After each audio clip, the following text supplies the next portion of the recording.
everyone, and welcome to another episode of Crafty Beer Reviews. Today I will be reviewing the latest release from Ommegang.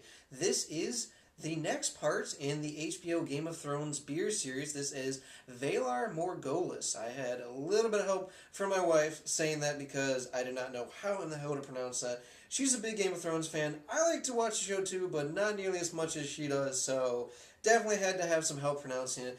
And if I'm not mistaken, it's all men must die, right? Okay, all men must die. There you go.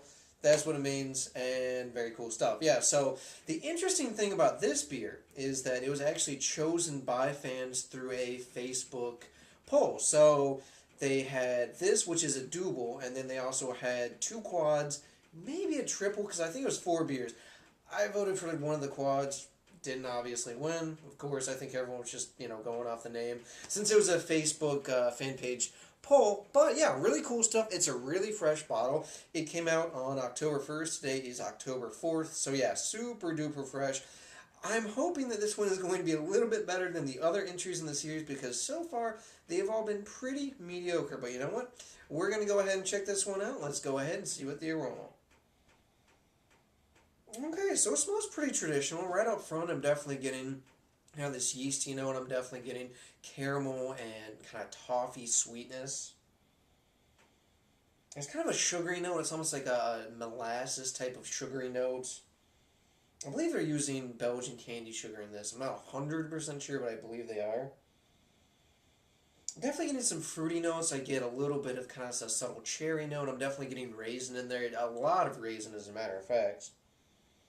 Kind of some bready, biscuity notes, a little bit of kind of, Belgian spicy yeast notes.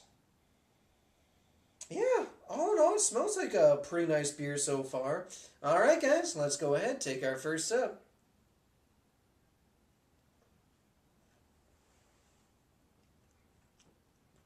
Okay, so right away, the first thing I'm getting is definitely that raisin note. It's really upfront. That's immediately followed by those sweeter malt notes. So I get a lot of caramel, I get a lot of toffee. Again, I'm kind of getting that sugary sweetness. It almost reminds me of like a molasses type of sweetness because it's very rich, but it's not quite that intensely sweet as like a molasses is, but that's kind of the best thing that I can think of in terms of describing. It's almost like a kind of a burnt sugary type of taste. Definitely getting a little bit of that cherry in there. It's not really pronounced. It's more in the back end for sure. I also get maybe a touch of like kind of some plums or something like that in there as well. It's definitely very fruity. I'm getting a little bit of that kind of spiciness from the Belgian yeast strain. I'm getting those yeasty type of notes as well. Definitely a bready, biscuity type of malt backbone, really on the back end. And I gotta say, it's actually pretty balanced. I was worried it was going to be a little too sweet because doubles can really just be a little over the top in terms of sweetness sometimes, so this one has a nice balance. Just kind of this earthiness, there's a little bit of bitterness, so it slightly dries it out on the back end, but it's not over the top, which I really appreciate. And again, it just makes this more balanced because it does kind of have a little bit of bitterness and it plays off of those sweeter notes because the caramel and the toffee and that kind of burnt sugar molasses type of sweetness could really overwhelm the beer, and it doesn't. It's not nearly as sweet as I thought it might be. It's got a medium body. It's got kind of a crisp type of taste. Definitely a little bit of a thinner mouthfeel. Which, doubles aren't really usually particularly thick, but I think this one is just a touch on the thinner side. I would appreciate a little bit more body. It is a little bit thinner overall, just in terms of style, but, it's not bad. It's got a nice level of carbonation, too. It does have that effervescence, kind of that scrubbing bubbles effect that most Belgian beers do tend to have, which I really enjoy. And I gotta say, for 8%, this one is surprisingly smooth to drink.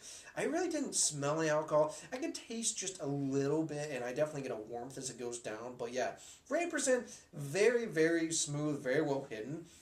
And yeah, it's not a bad beer, and it's not a great beer. I've had great many doubles that I think really are much better, but again, those were also genuine, made in Belgium type of beers. And this one is an American brew, and I think it's a pretty nice interpretation of the style, and there's really nothing in particular wrong with it. I also get, like, as it sits in my palate, I get a little bit of this kind of clove type of finish in there. And again, a little bit more of that kind of spiciness as well. Yeah, all in all, A pretty nice beer. Again, nothing that's going to blow you away, but nothing that I think is going to be too disappointing, especially considering a lot of the beers in this series have been very mediocre. So, as far as a grade, guys, I'm going with an 8 out of 10. I think it's a super smooth, easy drinking beer. I'd appreciate a little bit more body. I wish there was a little bit more complexity in terms of the malt.